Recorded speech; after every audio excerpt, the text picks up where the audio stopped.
The following program is being brought to you on the Voice America Business Channel. For more information about our network and to check out additional show hosts and topics of interest, please visit voiceamericabusiness.com. The Voice America Talk Radio Network is the worldwide leader in live Internet talk radio. Visit voiceamerica.com. The views and ideas expressed on the following program are strictly those of the hosts or guests and do not necessarily reflect the views and ideas held by the Voice America Talk Radio Network, its staff, and management.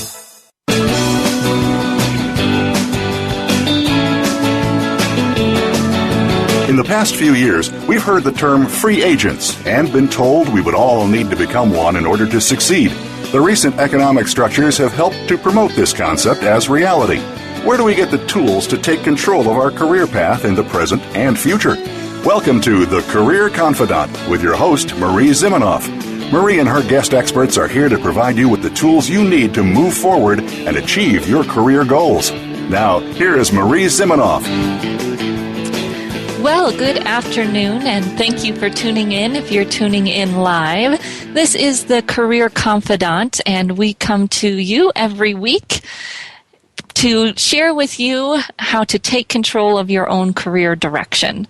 I am your host and ship captain, Marie Zimenoff, and this show is really all about you being able to take control of your own career based on what we know is happening out there in the market, that there's no longer companies building your career for you, helping you direct that it's really come back to you to know what skills you need to have the network that's going to help you move forward and to move yourself forward, to develop your own career, have the agility to move between positions when companies decide that they can't have you anymore, that they can't afford to pay you, whatever it might be. It's happening more and more, and I'm guessing that if you're tuning in today, maybe that is happening to you or has happened to you in the past. So that's what we're here to do today, is really to talk about some of those pieces of information and tools that you need in your toolbox to be able to move yourself wherever you might want to go in your career. So we're going to be talking today about this idea of an elevator pitch.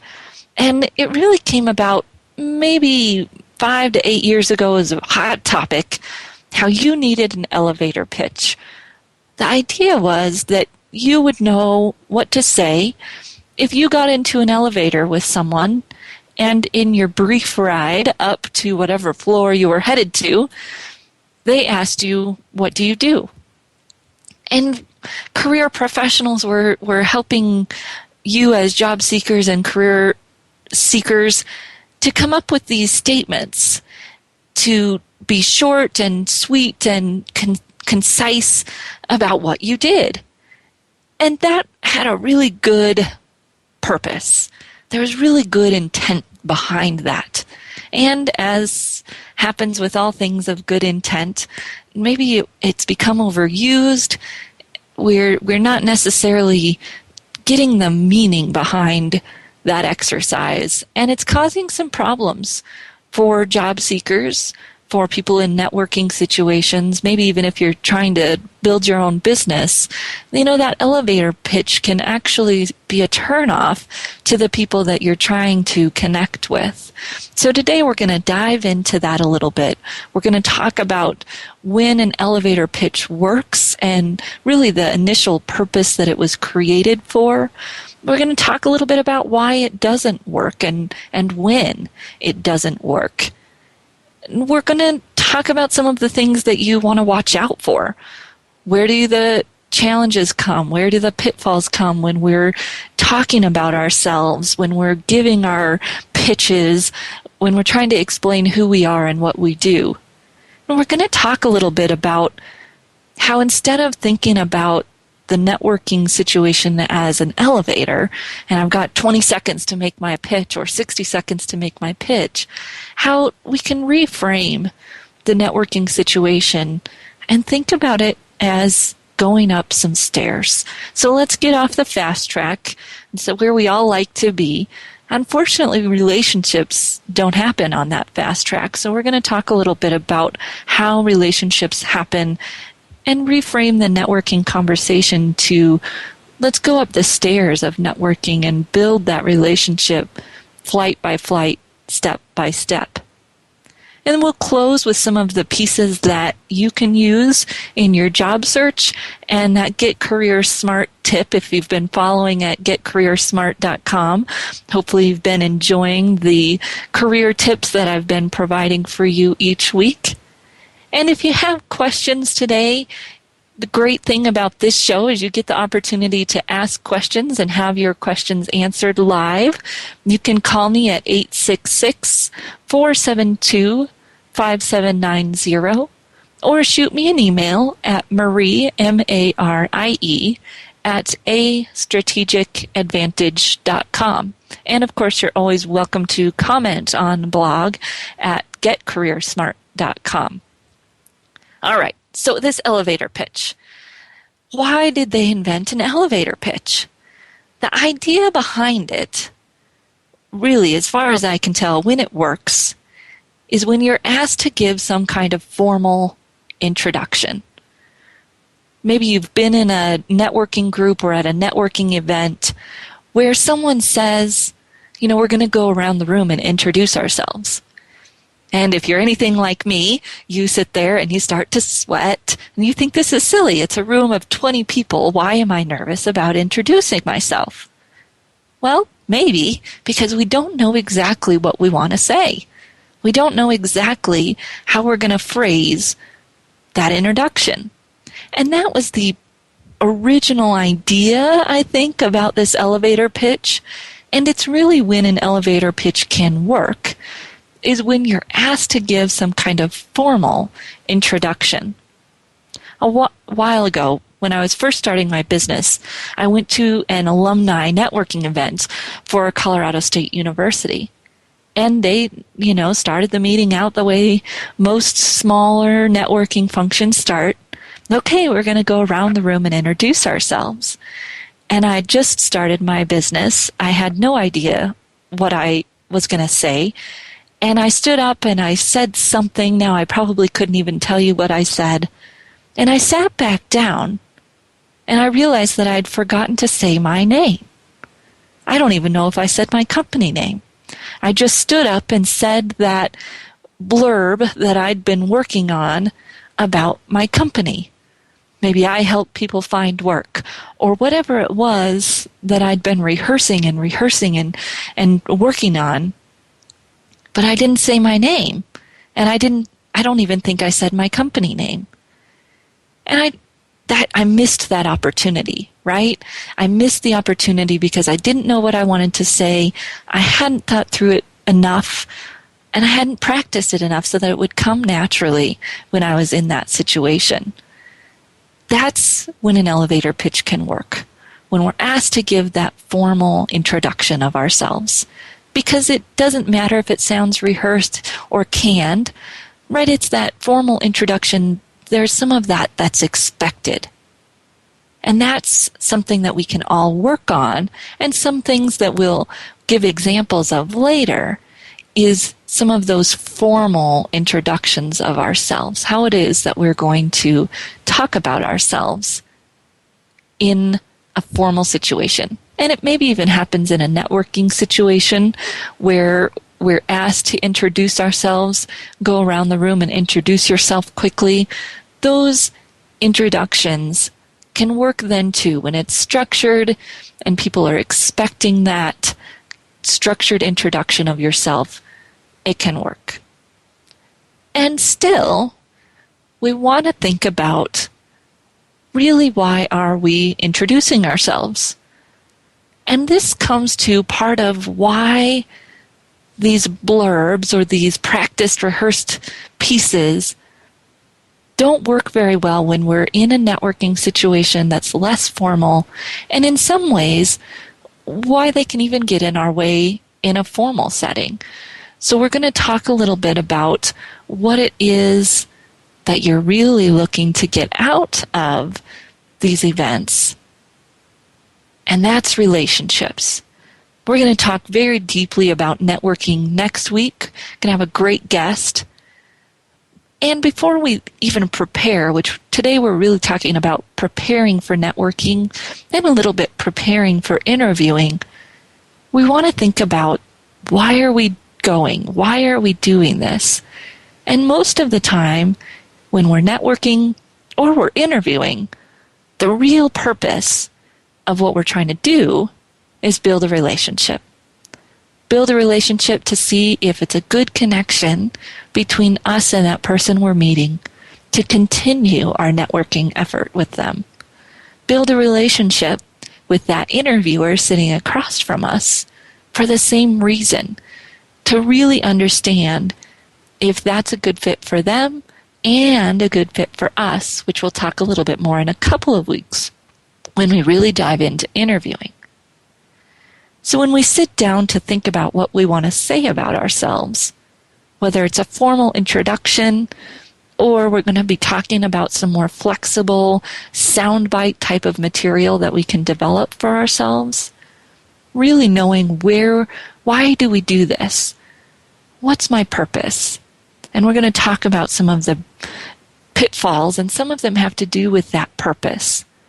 That the genuine purpose of interviewing and networking is to build relationships, to maybe test relationships a little bit, and see if there's connection.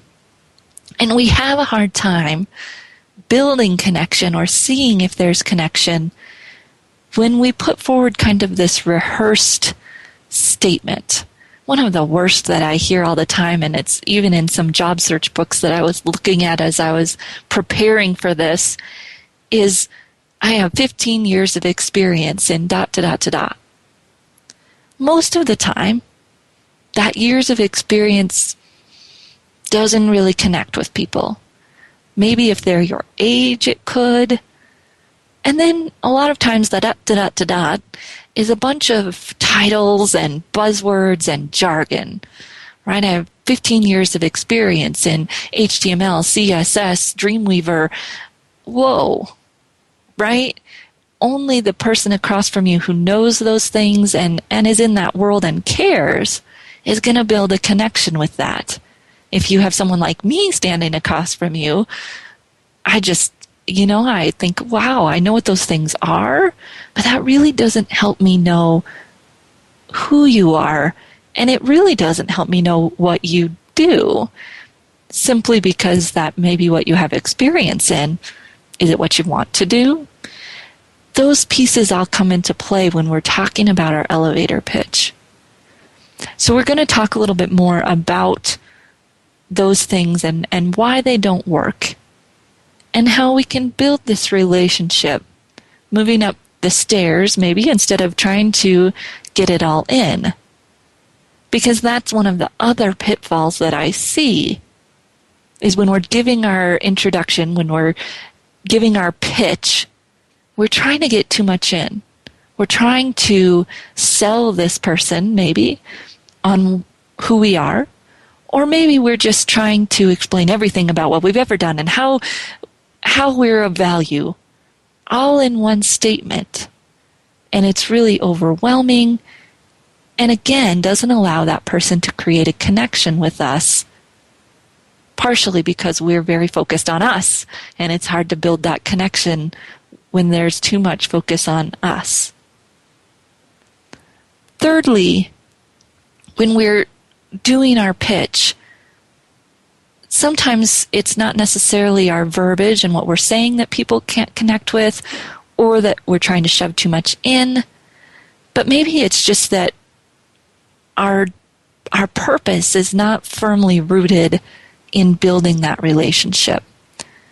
One of my favorite examples is early on again in my business, went to a networking event at a chamber of commerce, nice new networking event for me, and I met a gentleman who was from an industry that has a reputation for being slimy, and so it wasn't difficult for me to feel this from him, maybe. But he met me, and he introduced what he did, and I introduced what I did, and then he said, "Well, how can I help you today?" And it wasn't genuine. I could tell that he knew he was supposed to ask that, but he didn't really care how he could help me. And it just kind of dripped with slime. And so sometimes, although we may not mean to, when we go into an event or we have the wrong focus of our introduction to another person, whether it's networking, and I've even seen it happen in interviewing, we come away maybe feeling a little slimed if we're on the receiving end of that. So we're going to take a break, and when we come back, we're going to talk a little bit about the building blocks of how we can use these opportunities to build relationship and walk up the flight of stairs with someone instead of trying to shove in everything we've ever done and beat them over the head with it as we ride up the elevator. So come back in just a few minutes and we'll start talking about the building blocks to walk you up those stairs.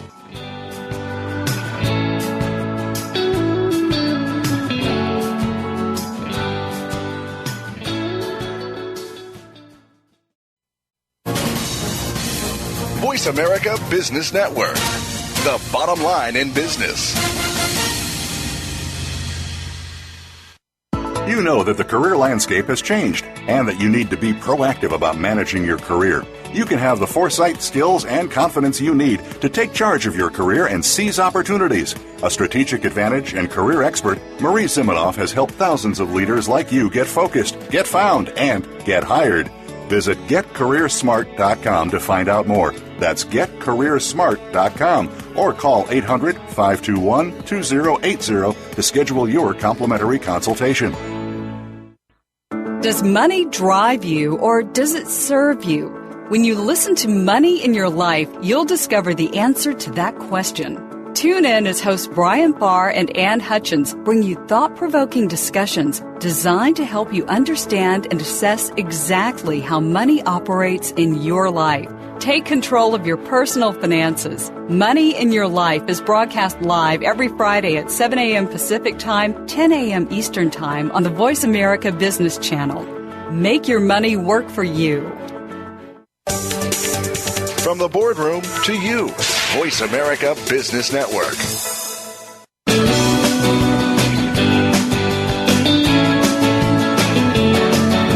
You are tuned in to The Career Confidante with Marie Zimenoff. If you have a question or comment for Marie or her guest today, please call 1-866-472-5790. That's 1-866-472-5790. You may also send an email to marie@astrategicadvantage.com. Now, back to The Career Confidante. Welcome back to The Career Confidante, and today we are talking about elevator pitch and maybe why it's not the best thing in every situation for us when we're networking, and we're talking about it a little bit in terms of interviewing as well. So we've talked a little bit about when it worked, right? An elevator pitch can work when you're doing a formal introduction of yourself. What is it that you do? How are you going to introduce yourself if they're going around in a networking meeting? And that it maybe doesn't work as well when we're in a more informal networking setting. We're trying to build relationships with people, or when people don't expect that canned kind of answer. So let's imagine that you're walking around a cocktail party. It's easier maybe at holiday time. You're walking around an event of your kids, right? A kids event. And people tend to ask one question, especially if you're in America. I think other countries are maybe a little bit different with this, but they tend to ask, what do you do? Right? What do you do? It's the first question most of us are going to get asked. And when we answer that question, we need to have thought through it a little bit, right? Otherwise, we end up like me at my first networking event and forgetting to say our name or all of those things. And that's really part of the struggle for us in America especially, is that the first question often even before what is your name is what do you do? I heard a great story of a person talking about networking, and they said that they found themselves sitting on airplanes, and they would have a great conversation with the person during the flight. And as they'd land, they'd realize they just had a 2-hour conversation with someone and didn't know their name. And so they started specifically asking every time a conversation looked like it was going to get started between them and the person next to them. They would say, "Hi, my name is Marie. What's your name?" You know, I think it's a great way to prompt people to take the conversation to a more relationship, connection-based place. Even when you have name tags on, right? Maybe you're at a networking event, you have a name tag on, someone walks up to you, and maybe they ask, because they're nervous, as some of us like me are when we go to a networking event, and they say, "Hi, it's nice to meet you. What do you do?" And you might say, "Oh, hi, Bob, it's great to meet you.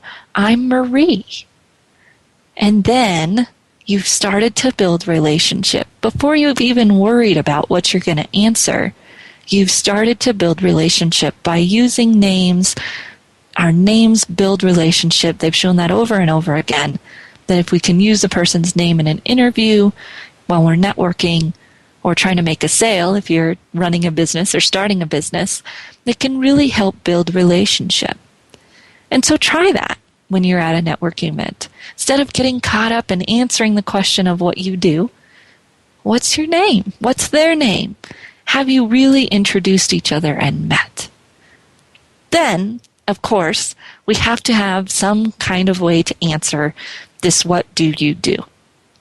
Maybe simple for some of us, right? I'm an IT professional. Again, how does that help someone connect with me? And for others of us, maybe if we're unemployed or we're doing something but we'd really love to be doing something else, maybe we think about what do we want to be doing instead of what do we do. And as we're walking up those stairs with that person, we can let that unfold. We don't have to shove it all in, right? And so our first flight, if you will, with this person might be simply names, making sure that we know each other's names. "Hi, my name is Marie Zimenoff," right? You've got that ability to say a name twice. And then, "Oh, hi, Bob. It's nice to meet you." So that you're using names. There you go. That's the first flight, right? We haven't even had to talk about what we do. Now, we're moving into second flight of stairs, right? What are we going to say about what we do? If you're unemployed especially, or not doing what you want to be doing, the two main things I would encourage you to think about when you're trying to decide what you're going to say to "what do you do" is to be positive and future focused. Positive and future focused. Doesn't really help build relationship, or maybe it builds the wrong kind of relationship, if the first words out of our mouths are, "Well, I'm unemployed." Right? We're taking that relationship probably not to the place we want to go. If we are in banking, but let's say that we want to move into nonprofit fundraising. If you answer the question of "what do you do" with "I'm a banker," where's the conversation going to go? It's going to go towards banking. They'll be asking questions about what bank you work at, and all the way up the stairs, you'll be thinking, how can I transition this conversation to what I want to be doing? Well, just from the start, positive and future focused. I'm looking to get into nonprofit fundraising. I'm a nonprofit fundraiser. Maybe you've been doing it volunteer, haven't been getting paid. This is how you want to introduce yourself. Where do you want the conversation to go? It needs to be genuine, truthful, and it needs to direct the conversation where you want it to go, the questions you want someone to be asking about for you. That's key when we're thinking about what do you do. Then there are some pieces that we want to work in based on translatable, relatable skill sets and or value or humor. This is where it really is something of your personality, right? I was working in a workforce center workshop, and we were talking about networking and how we introduce ourselves. And one of the gentlemen said, I'm a mortgage lender. I help people go into debt. It doesn't sound funny coming from me. When he said it, it worked, right? It was funny. It fit with his personality. It fit with the type of work he did. It had kind of a sarcastic little twinge because it was at the point of the low in our mortgage industry. And it was really, it fit with his personality. Now, did it open the conversation to where he wanted to go? Since he was trying to get out of the mortgage business, probably not. And so when you're thinking about things you might say that are clever or funny, first, is that genuine for you? Do you get response from people that tells you it's genuine for you? I'm typically not. I don't tell jokes. It just doesn't work. People don't think I'm funny, right? So it's really about being genuine for you. What is the thing that you do? Why do you do what you do? Now, if you've gone through some of the branding work that we talked about last week, this will be a little bit easier. Because what you do, and really deeper, who you are, is what people connect to. Who you are is what people connect to. Who you are as a professional, who you are as a person. And so when you're thinking about answering, what do you do? It can include some of those brand pieces, right? What makes you unique? Why do you do what you do? What themes come up over and over again in your career? What do people come to you for? What are those core pieces of who you are and what you do? When you start digging into that core, a lot of times you get to let go of some of the buzzwords, right? I'm a networking specialist. Well, what the heck does that mean? What do you do? Why are you good at that? What problems do you solve for a business or a customer? Those are the core pieces that you can start to use when you're talking about yourself. And you're using the language that's easy for you. Right? If you are a nonprofit professional, using the words passion or love or whatever those words might be makes sense. If you're an IT person and I hear you talking about passion, it may sound a little contrived unless it really is that's coming from inside out. And it's building that language that helps you talk about what you do without that canned feel. Then, of course, and this is great for those of us who don't like to talk about ourselves, because really it's about being short. It's about getting a few words out that people can connect to about what you do, and then flipping the conversation back to them. Flipping that conversation back to them. So when you're thinking about what do you do, and the answer to that number one asked question, we want to be positive. We want to be future focused. We want to be branded, which means telling about what we do and who we are from our core. Try and get rid of some of those buzzwords, some of that generic language. And we want to be short. We want to be able to put the conversation back in that other person's box, not be afraid to not shove everything in about ourselves, not feel like we have to sell ourselves. Because again, we're not riding up any elevator. We're walking up the flight of stairs with this person. We're building a relationship. And this first flight, this what do you do? That's all it is. And then we're pushing it back to them to build that relationship. So when you come back in just a few minutes, we're going to talk about some more of the building blocks of that brand. Go through that a little bit quickly since we went through that last week. And then we're going to talk about what do you do the rest of the way up the stairs, right? What questions do you want to ask? And maybe how do you decide what you're going to ask before you go into this networking situation? So we'll be back in just a few minutes.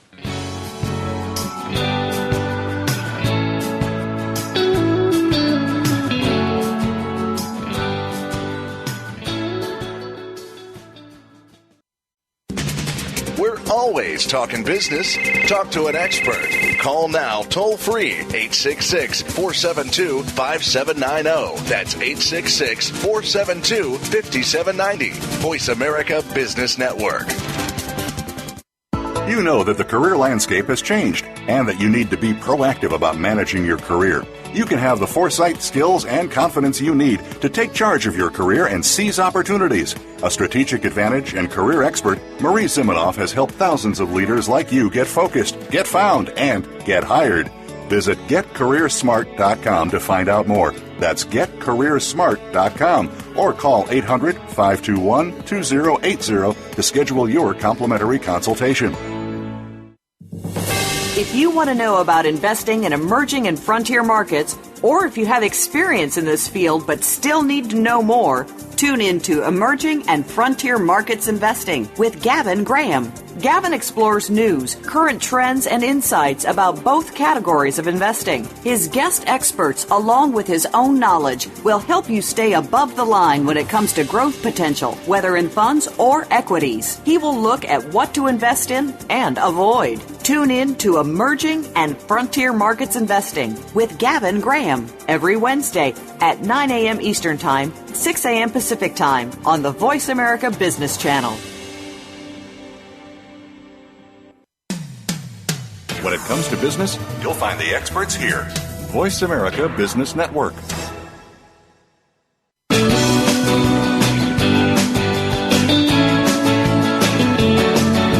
You are tuned in to The Career Confidante with Marie Zimenoff. If you have a question or comment for Marie or her guest today, please call 1-866-472-5790. That's 1-866-472-5790. You may also send an email to marie@astrategicadvantage.com. Now, back to The Career Confidante.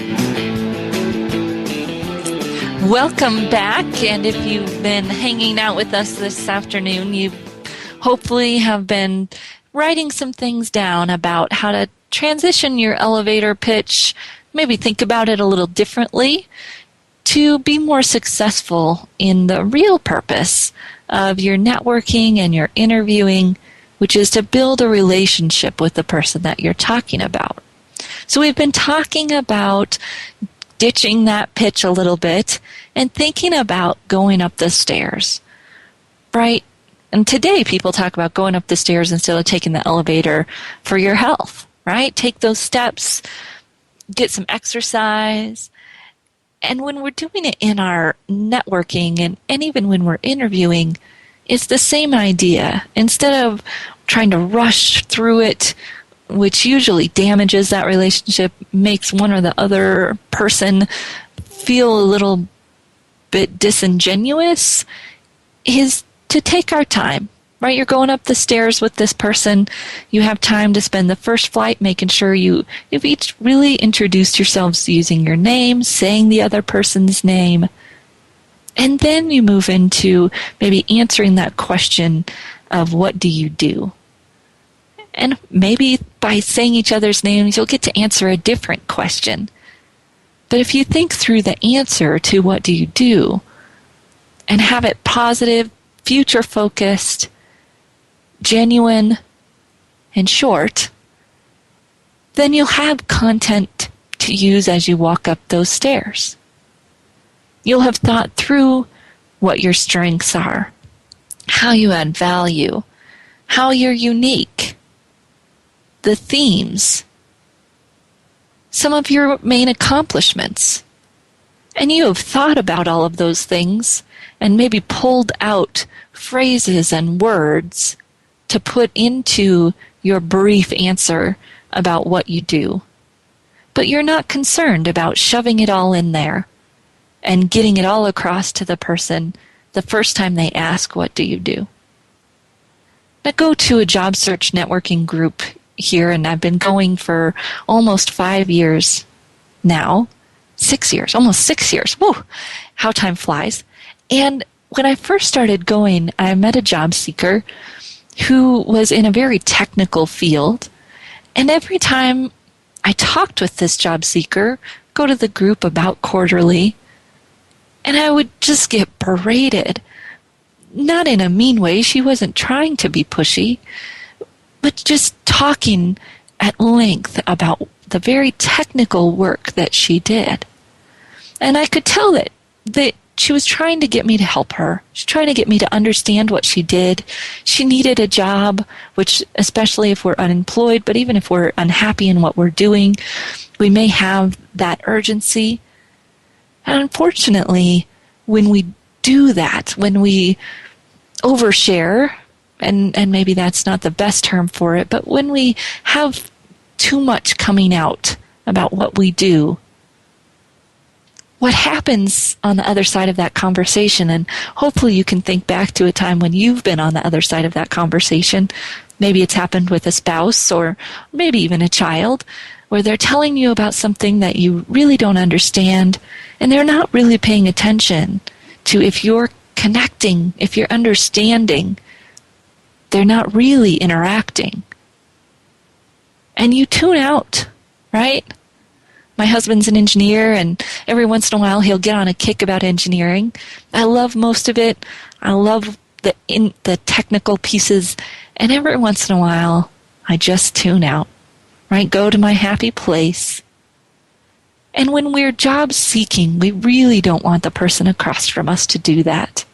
Whether we're networking or we're interviewing, we really want to keep them engaged in the conversation. And so if we go through our stories, we go through our talking points, and we've even gone through how it adds value to the employer, right? That's a key piece just in framing our networking.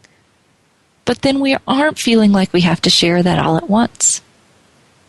And maybe what we share is based on where we are.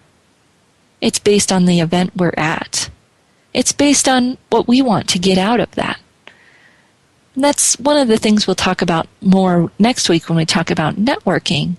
But before we go to a networking event or an interview, our job is really to sit down and decide, what is the event we're going to? What might make sense to share about ourselves? If we're job seeking and we're trying out a few different types of careers, or we have a few different buckets that we're shopping, right? Maybe I'm shopping around kind of an accounting bucket, and then I'm shopping around kind of an administrative assistant bucket. I might decide which hat I'm going to put on for that event so that I can be clear and concise in my networking message. Again, not trying to share it all. What hat am I going to put on? What makes sense for where I'm going? And then, based on that, what do I want out of this event? What type of people do I want to meet? So that I can go in knowing some things I want to get out, not just what I want to share. Balancing that focus on myself and the other. What can I learn from them? What might I want to gain by meeting them? How can I add value for them as well? And I'm putting a package together that makes sense. Sounds like a lot of work before you go to a networking event, right? And so much better than standing up and not knowing what you're going to say, or walking away and feeling like, whew, I just said all of this stuff about myself and forgot to ask the other person's name. I'm just taking some time to really figure it out, what I want from meeting other people. And that leads me to, what questions are you going to ask? So this is my big thing when I go to networking events. Because when I get nervous, like many of you, I tend to talk too much about myself. And I teach people not to do that, right? And then I walk into an event and I start a conversation and I think, wow, Marie, shut up and ask that person a question. And having those questions prepared before I go helps me do that. To think about what makes sense to ask people who are coming to this event. If I go to an event and I don't think about that, I might ask a job seeker, well, how's business going? Hopefully not. But if I'm going to a chamber event, that's a perfectly good question, right? How's business going? How long have you been in business? Tell me a little bit more about the size of your business. Questions that make sense to get the other person talking. And they may even be questions that I hope I'll get to answer too. But it's questions that are going to gather information that will be helpful for me and, most importantly, create some kind of connection. Then I need to know, do I want that person's business card? How do I know if I want a person's business card? Do I want everybody's business card? And how am I going to ask for that? And we'll talk a little bit more about that next week. But before you go to some of these events, you're working on what you want to say. We need to do that. We need to get some sound bites put together, get some words put down. It doesn't necessarily have to be a statement. It doesn't have to be a rehearsed statement. It can be a set of talking points. If you're really nervous, a rehearsed statement might work. Then you're going to have to rehearse it a lot so that it doesn't sound rehearsed. Takes a little bit more work. But for some of us, we need that. Maybe some talking points around your strengths, around your goals, right? We talked about that a few weeks ago, that the goals are part of your brand. And it may be some verbs and some accomplishments that you have at your ready to share, but you're not necessarily shoving them all into one statement. How you add value to employers, how you've helped customers, all of those things you may want to have in your back pocket, depending on the type of situation that you're walking into, and knowing that they'll help you in many situations across the board. Interviewing, all of those things that you're preparing for if you're job seeking or looking to advance within your company, all of those talking points can be helpful. And again, really focusing in on that core, genuine, what is it that you do and who are you? And allowing other people to share that with you, because that's why they're there. And asking why they're there may be good too. It's a great conversation starter, a great question. What caught your eye about this event? Do you attend these types of events often? All of those questions before you go. Now, this sounds a lot like interview preparation, right? Thinking about what I'm going to say, thinking about your success stories, and thinking about what questions you're going to ask. And I would conjecture that most people don't think through that before they go and network.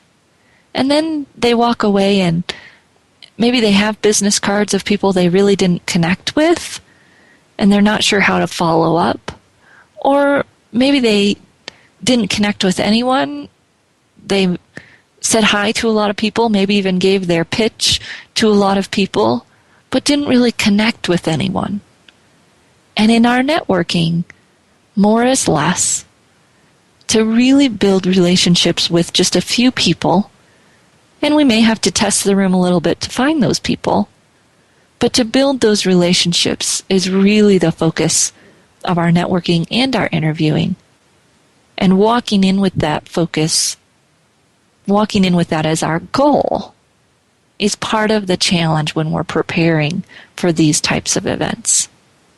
So we've talked about answering the what do you do question, staying positive and future focused, talked about some of the pieces that you might put together, and last, some of the questions that you might ask when you go to an event and when you're networking so that you can build a relationship and build a connection.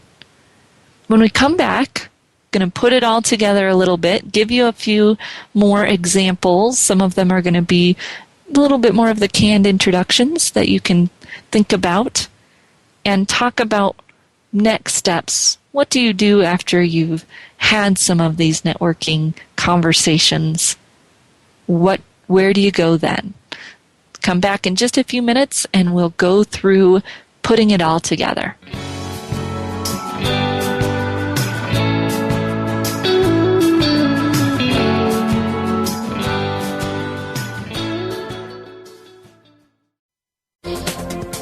The business community's first choice in Internet Talk Radio.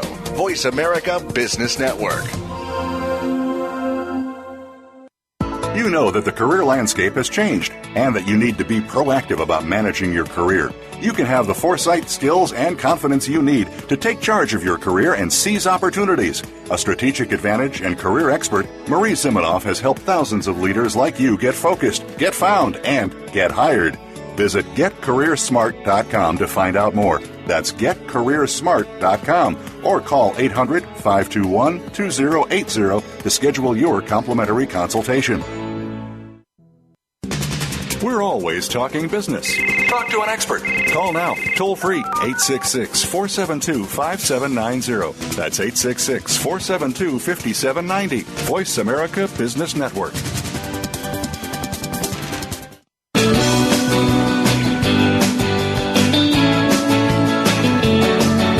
You are tuned in to The Career Confidante with Marie Zimenoff.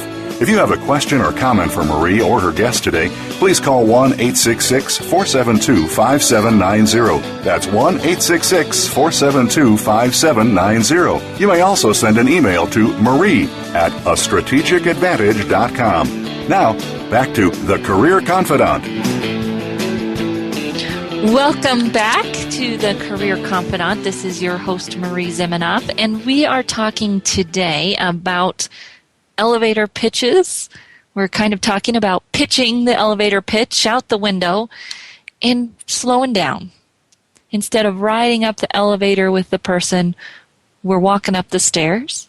This comes from a brainstorming conversation with my colleague Ruth Pankratz from Gabby Communications. She said, let's stop going up the elevator. Let's stop thinking we're taking the fast track to success. We all know that that doesn't really exist. And let's walk up the stairs with this person. Let's focus on really knowing who we each other are. Let's not try to shove in all of the information about ourselves into a 2-minute pitch, 60-second pitch even. Let's keep it short and know that as we build that relationship, we will get to share about ourselves what's important, and maybe more importantly, that we'll also get to learn about the other person and actually build the connection that will help us in whichever way we're looking for help and help them in whatever way they need help. And it's not be the slimy, how can I help you networker that doesn't have that genuine purpose of connecting and learning about the other. One of the favorite things that I've learned probably in the last 3 or 4 years is this idea of charisma. And Forbes had an article about charisma a few years ago that was forwarded to me. And reading this article, I loved it. It was all about how charisma is not always natural. It doesn't have to be a natural, inborn talent. But that it can be learned, and that there are some simple things that we can do to have charisma. And one of those things that a lot of us don't do well, and I get into the same trap, is to really listen and put focus on the other person. Very few people really attend to other people when they're talking to them. Watch. Pay attention. As you go around and you talk to other people and you watch other people talking, pay attention to the fact that no one's really tuned in to the person across from them. And when you do that, when you really focus on the person in front of you, and you let go of what you're going to say, and a lot of times that means that we've practiced it so that we can let it go. We've practiced it, we can let it go. And we can let go of shoving too much about us in. And we can really just focus on that other person and listen and respond, actually respond to what they've said. You'll be amazed at the different people interact with you, at the difference in the way your relationships build. So that's your little tip today on charisma, and that there are very simple things you can do to improve your charisma in a good way. So when you're thinking about going to a networking event, you do want to work on, what am I going to say? How am I going to answer that age-old question of what do I do? And how am I going to make that answer an introduction to conversation instead of a long, drawn-out pitch? Right? How can I make that an introduction instead of a long, drawn-out pitch? Maybe it's short, it's simple, right? Maybe it is when people ask me what I do, I help people find work. Does that really encompass everything I do? No. But I can tell you that the formal introduction I've worked on for when I'm in a networking event and we're going around talking about what we do doesn't really work in a face-to-face, one-on-one networking conversation. Now, there are pieces of that I can use, right? I might say that I help people who are struggling with promoting themselves to find work. But that might be it, right? Gets a little bit of that emotion in there that my speech coach tried to help me get into my professional introduction. And if I lay too much more into that, I'm going to lose the person across from me. The most important thing I can do after introducing the idea of what I do is to ask questions and to start a conversation.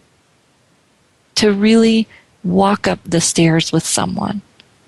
And I'm going to throw out an idea here that it's not that novel, but people don't talk about it that often.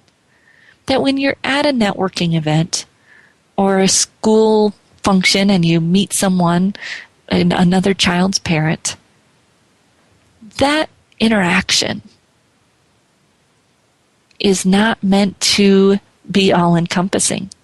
And a lot of times we try to treat it like it is, especially if we're job seeking and we're going to networking events. That interaction is less than a first date.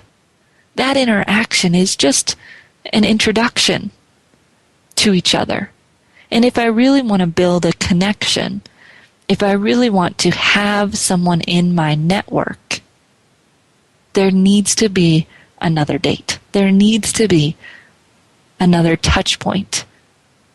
There needs to be another opportunity for us to learn about each other. And I would say that that's the number one mistake that people make when they're networking, is expecting that first touch point to mean anything, expecting that first touch point to result in anything. People don't do business with someone that they've met for that brief of time. They may, but they probably won't do a long-term relationship with a person they've met for that brief of a time without some additional work, right? Courting, whatever you might want to make the analogy between. The idea is, and your Get Career Smart tip, is that it's a relationship. It's a 6-story building you're walking up with this person. It is not a 60-second elevator ride. It's a relationship, which is a good thing for you, right? It means it gives you more opportunity to share and to learn. And it's going to take a little bit more work, a little bit more time, just like walking up the stairs does. And in the end, have more benefit, just like walking up the stairs does. And so you're looking for, what am I going to say? How am I going to move forward? You're preparing for networking by thinking about these pieces. What do I want to learn? What do I want to share? What am I looking to get out of this? And maybe even what might I be able to offer to the other people at the event?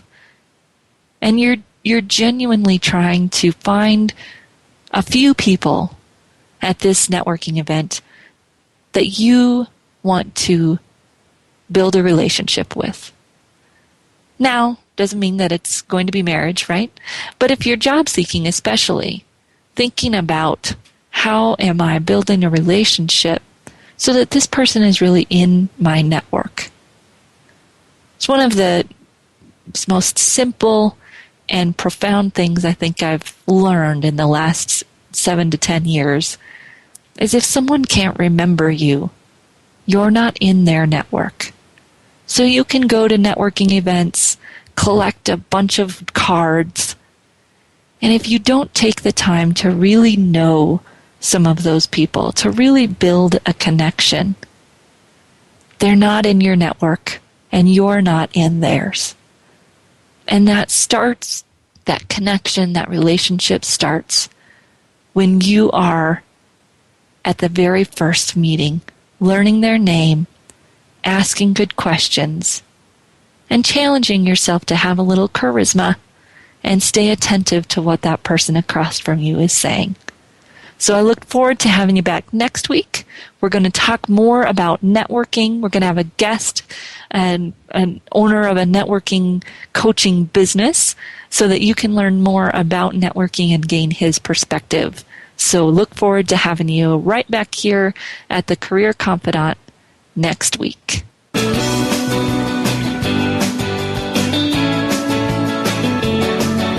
Thank you for listening to The Career Confidant. Marie Zimenoff will return again with another terrific guest next Monday at 6 p.m. Eastern Time, 3 p.m. Pacific on the Voice America Business Channel. Be sure to join us then.